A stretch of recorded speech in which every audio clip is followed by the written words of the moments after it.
see from the video is that the individual in that car began to be threatened. No charges yet for the driver seen hitting a protester in this video. Protesters aren't surprised. They say this is one reason they continue to march in the streets. The frequency in which this is happening is disturbing, and a lot of times we're not seeing charges. Those who are college age are blamed for Colorado's current surge in COVID cases, but students at one university say their safe quarantine is anything but. The fact that we're paying so much money and being treated like this, I don't think it's okay. An expanded search for clues in Suzanne Morphe's disappearance comes up empty on day one. Her family holds out hope. There's always a chance, but I think it's very slim at this point. A peaceful protest in Denver last night over the lack of charges for officers in Breonna Taylor's death ended with this: a car driving through a crowd of demonstrators. It's an incident reminiscent of the blue Jeep that drove through protesters on I-225 in Aurora back in July, and that driver avoided charges. So as of now, the driver in last night's incident will avoid charges too. He spoke to Denver7's Ivan Rodriguez tonight to share his perspective on what happened. Breonna Taylor! In a night when protesters marched on the state capitol to speak out against the lack of charges in Breonna Taylor's case, Jonathan says he was working. I was driving to go pick up a client. I saw a commotion. I saw police lights at 14th and Lincoln about. And so when I was there at the Capitol, I wasn't really looking left. I was looking right to see the accident.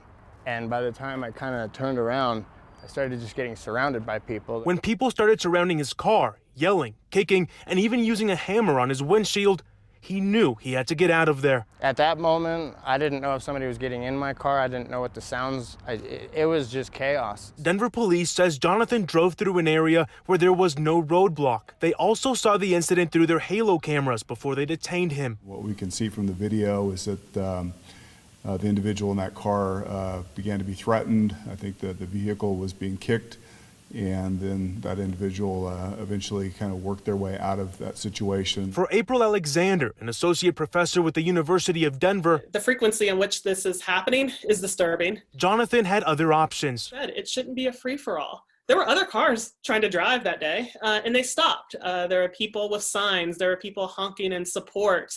And so, why would a person want to try to drive through? That was the hammer that he had. It was not a carpenter's hammer, as you can tell. Jonathan wants to leave no doubt in people's minds. He says he had no intention of hurting anyone and only wanted to get to safety. I had an intent to defend myself. That's it. No, I had no intention of hurting anybody. And I'm glad it was a bike that I ran over, because I thought I ran somebody over. So I was glad that nobody got hurt. Denver police say nobody was injured in this incident, and based on the evidence, have not charged him with anything. Ivan Rodriguez, Denver7. Boulder is banning parties as of 4 p.m. for anyone between the ages of 18 and 22. And this is a direct response to the rise of coronavirus cases, which is blamed on that particular age group in Boulder. Several fraternities were given a stay-at-home order because of repeated partying and health order violations. If anyone leaves the house, they face fines or other punishment. No one's allowed in either. And the city of Denver announced its own guidelines for all universities in city limits today. Residence halls are being locked down. Residents and essential staff only. Schools will be responsible for enforcement. Students who violate the health order and invite people to their dorm could face a fine up to hundreds of dollars. For whatever reason, young people still have this sense of immortality and sense that they cannot be impacted by this virus, when in essence, not only can they be impacted, but they stand to be a real severe threat to a lot of people who are around them. And meanwhile, some Colorado students are fighting for better treatment while in quarantine. Regis University announced a 2-week quarantine last week for students in an on-campus housing complex. And now those students are complaining about cleanliness and health concerns. Here is Denver7's Liz Gilardi.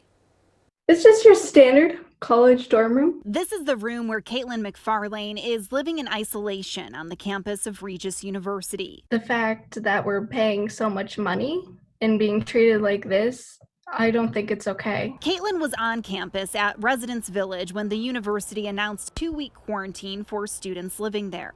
The health department traced 57% of COVID-19 cases at the university back to that housing complex.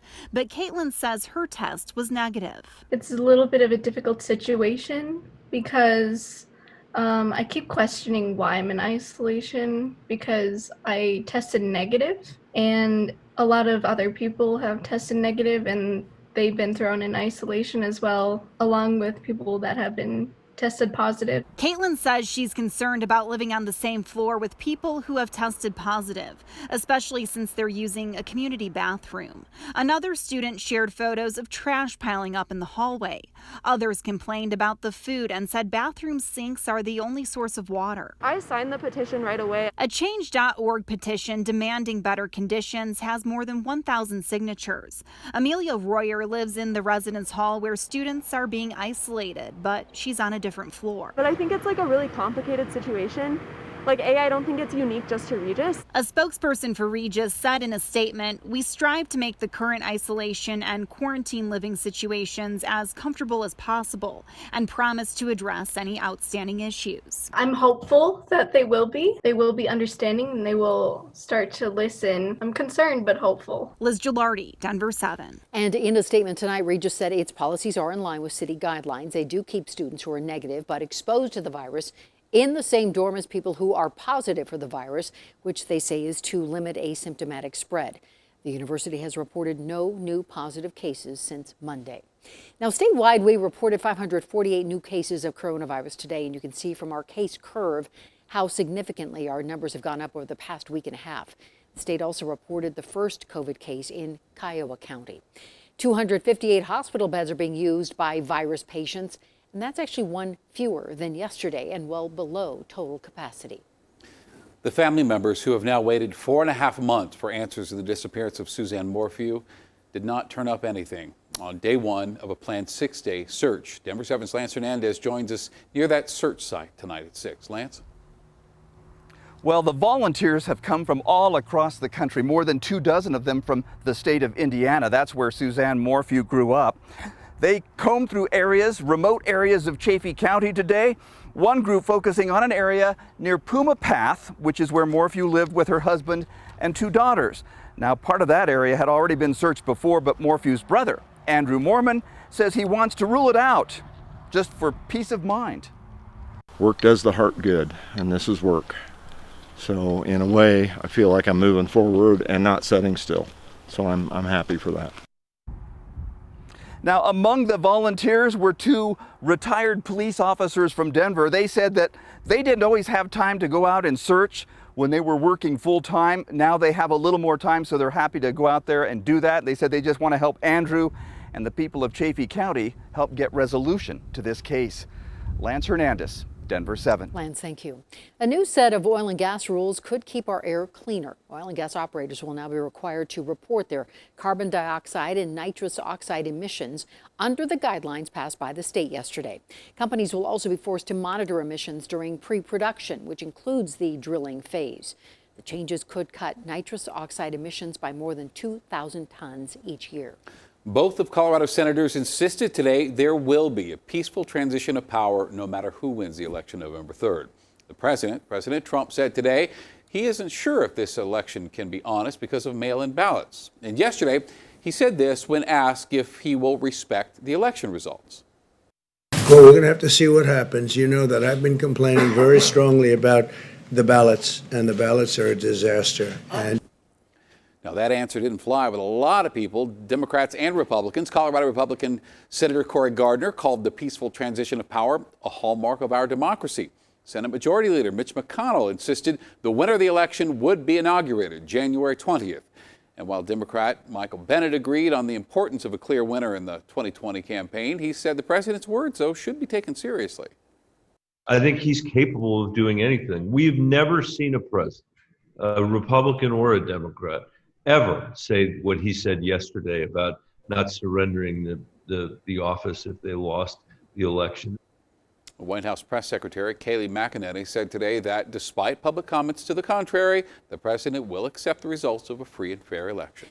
Tonight, Denver's Board of Education will vote on a resolution to expand inclusive curriculum in city schools. The No Justice, No Peace resolution is being put forward by students from Dr. Martin Luther King Jr. Early College. And they told us last week they don't see enough of themselves in the history books. And Superintendent Susana Cordova agreed.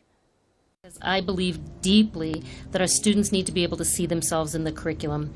As a graduate of the Denver Public Schools, I never saw myself in anything that I read, and I became a teacher because I wanted to make sure that we can change that. The Board of Education meeting started half an hour ago, and we are expecting a vote sometime tonight. And once a decision is made, we will post an update on thedenverchannel.com. It's been another warm one. I'll let you know if there's a 90 coming up for Friday. Plus, artists hit the Red Rock stage for the final concerts of the year and a preview of technology we might see in the future. And breaking tonight, the Pac-12 will be back before Thanksgiving. We'll explain what it means for CU and the players on the shut-down Boulder campus.